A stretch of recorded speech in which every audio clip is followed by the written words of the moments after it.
Zdravo v novi epizodi Večerovega podcasta in Večerove rubrike Gremo na kafe. Tokrat se v Ilihu pogovarjamo z Izo Beširević. Zdravo. Zdravo.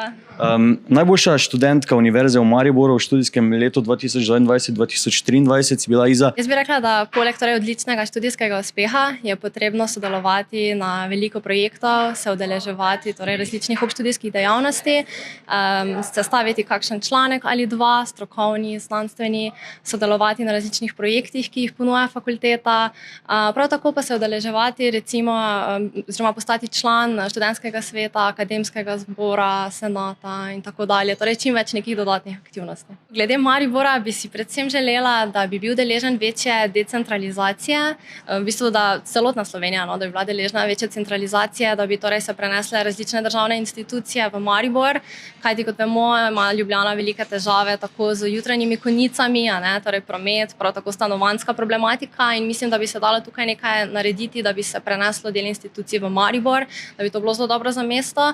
Hkrati pa glede na to, da je to univerzitetno mesto, bi bilo dobro, da bi izobražen kader lahko ostal tukaj, ne pa da bi se selil v Ljubljano, da bi se našla v bistvu zaposlitev za vsakogar. In ja, mislim, da predvsem to.